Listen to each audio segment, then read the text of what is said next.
En este video hablaremos de la técnica de interferometría diferencial de radar de apertura sintética, también conocida como DINSAR. Es una técnica que aprovecha la información de fase contenida en imágenes de radar para medir desplazamiento de la corteza terrestre, con una resolución que le permite detectar movimientos del orden del centímetro y en algunos casos menos de 1 centímetro. Para ello debemos adquirir un par de imágenes SAR desde posiciones orbitales lo más cercanas posible. O sea que en el caso de interferometría diferencial, cuanto más chica la separación orbital, mejor, y ya veremos más adelante por qué. Adicionalmente, las imágenes deben ser adquiridas con la misma geometría, es decir, con el mismo ángulo de vista, y las características de la señal, tales como frecuencia y polarización, deben ser idénticas. Normalmente se usan satélites gemelos integrantes de una constelación o un satélite en pasadas sucesivas. Las imágenes se toman antes y después de que ocurrió un fenómeno que desplazó el terreno. Mediremos así la deformación ocurrida entre ambas fechas, que puede estar vinculada a fenómenos diversos, por ejemplo un terremoto o la erupción de un volcán, pero también un deslizamiento de laderas o subsidencia. Observemos una visualización de la geometría de adquisición interferométrica construida con datos reales tomados de un par de pasadas de la constelación Cosmo-Skymet sobre Argentina. En la medida en que nos alejamos del área iluminada, comenzamos a observar la geometría de adquisición, en la cual puede verse la línea de vista del sensor, que observa con visión lateral, y las posiciones orbitales, que están destacadas en blanco y en rojo para las dos imágenes que integran el par interferométrico.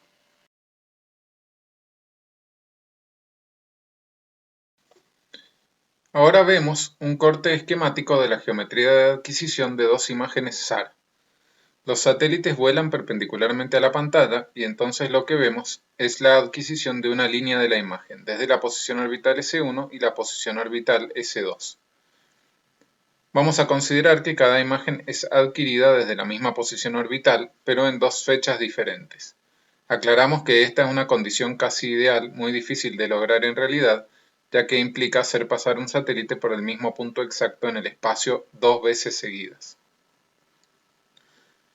Consideremos el punto P1 ubicado sobre el suelo.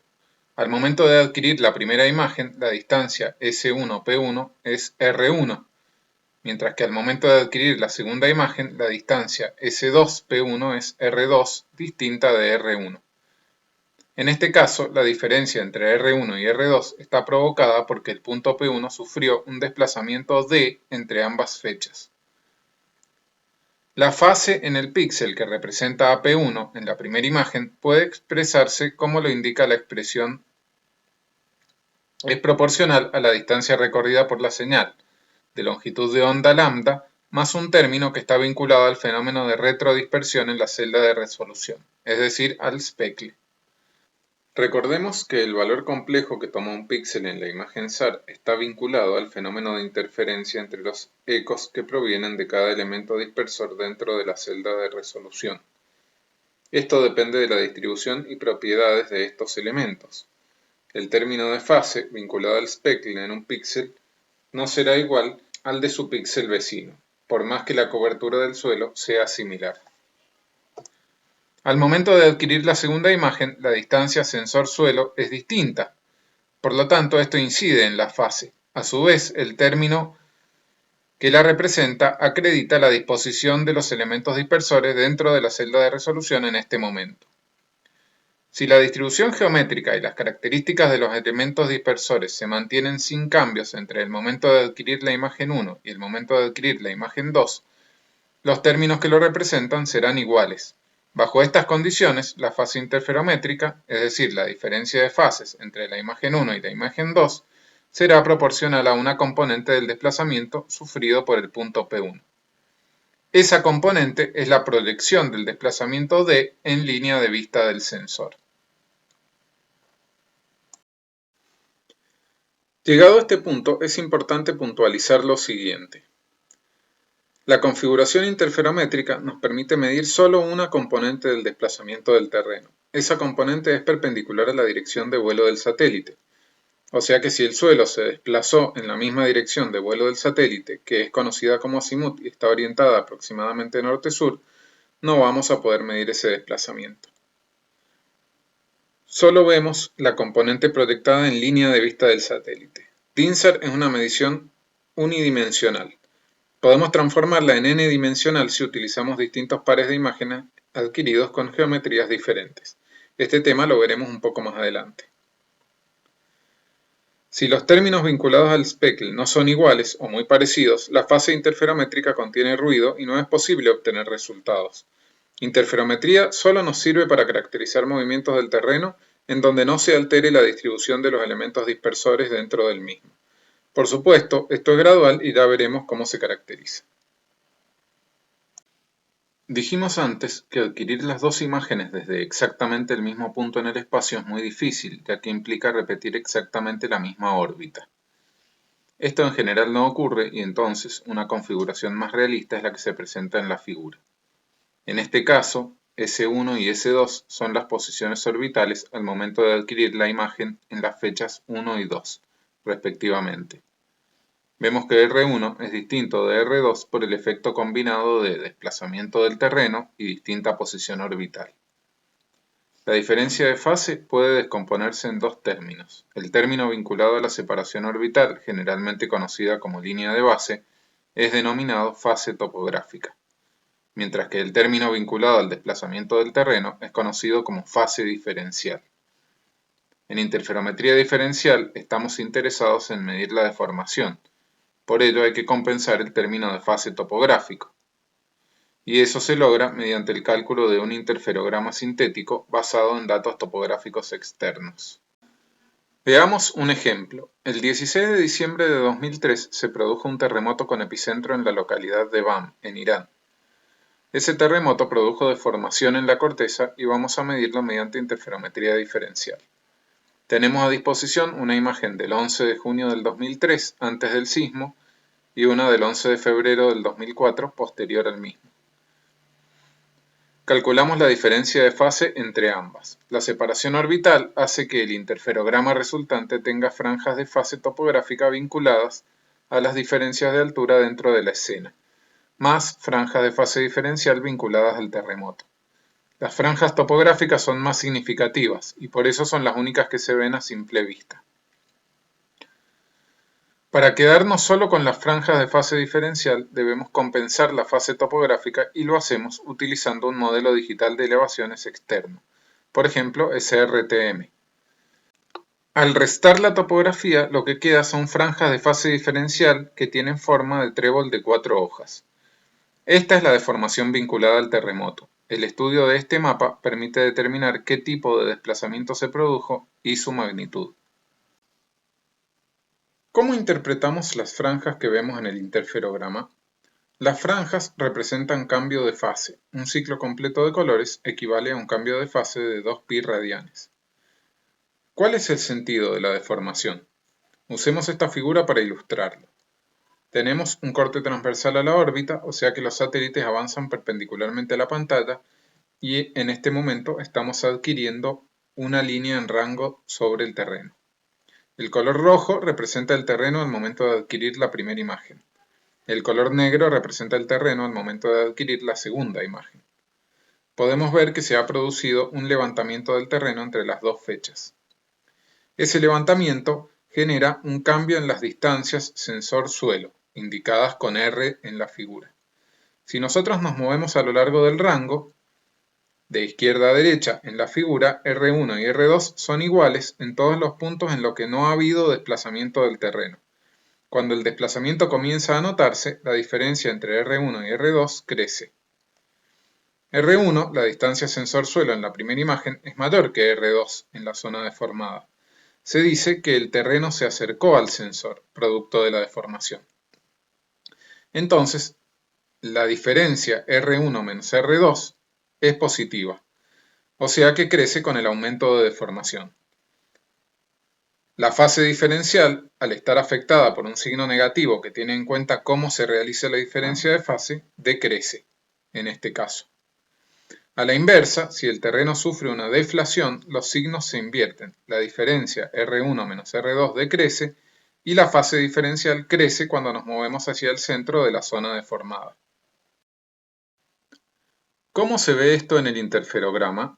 Repitamos el experimento observando cómo varía la fase interferométrica sobre el interferograma cuando nos movemos hacia una zona de mayor deformación. Los ciclos de fase van transcurriendo a medida que nos desplazamos.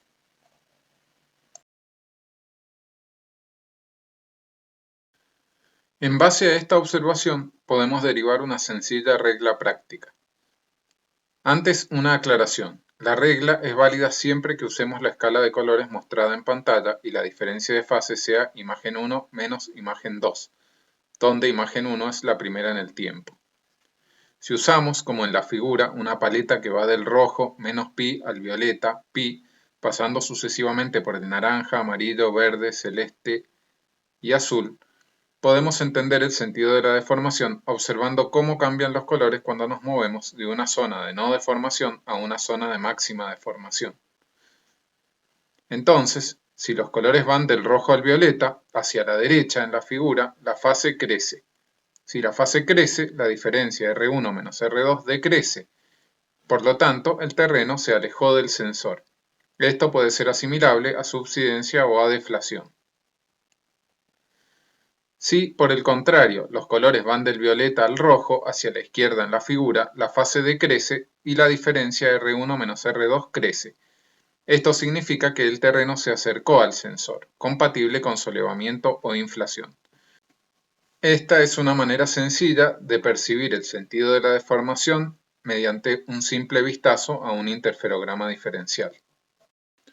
Con esto en mente ya podemos analizar el interferograma cosísmico de BAM. Observamos 4 lóbulos de deformación. Tomemos el de arriba a la derecha. Si nos movemos desde afuera del mismo hacia el centro, vemos que los colores van del rojo al violeta, pasando sucesivamente por el amarillo, celeste y azul. Aclaremos que esto ocurre dentro de cada ciclo de fase y se repite tantas veces como ciclos se observan. La excursión del rojo al violeta implica fase creciente, o sea, alejamiento del terreno con respecto al sensor. ¿Cómo es el desplazamiento en los otros lóbulos? El de arriba a la izquierda muestra acercamiento entre el terreno y el sensor, ya que los colores varían del violeta al rojo cuando nos movemos desde afuera hacia adentro del mismo. Los dos de abajo son inversos y opuestos a los de arriba. Este patrón de deformación complejo es típico de un terremoto con desplazamiento de rumbo. En este caso, la disposición de los lóbulos es así porque hay componentes de desplazamiento laterales involucrados, no solo verticales.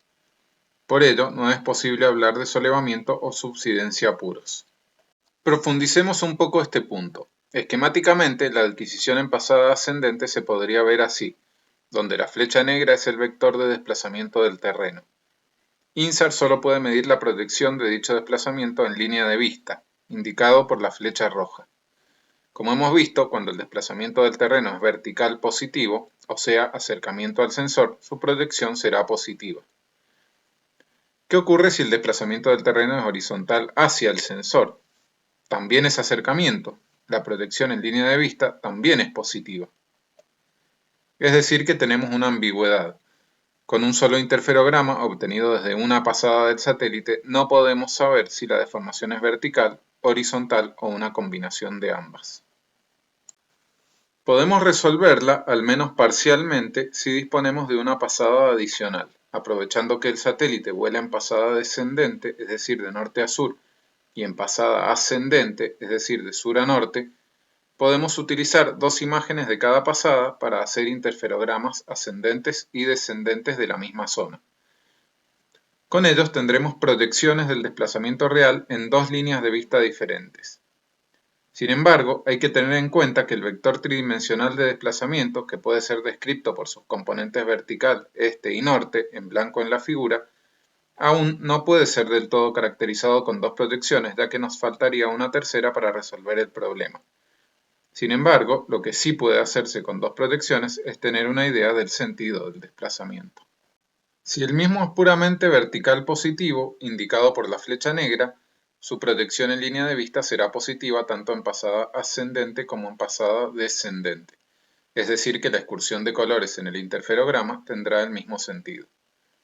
Si, por el contrario, el desplazamiento es puramente horizontal, el signo de la proyección en pasada ascendente es opuesto al signo en pasada descendente. Esto es porque el terreno se acerca a una de las órbitas, pero se aleja de la otra. En general, el movimiento será una combinación de desplazamientos verticales y horizontales, y nosotros podemos determinar mediante este análisis cuáles son las componentes dominantes. Por ejemplo, en el caso de intrusiones magmáticas profundas, los desplazamientos serán principalmente verticales.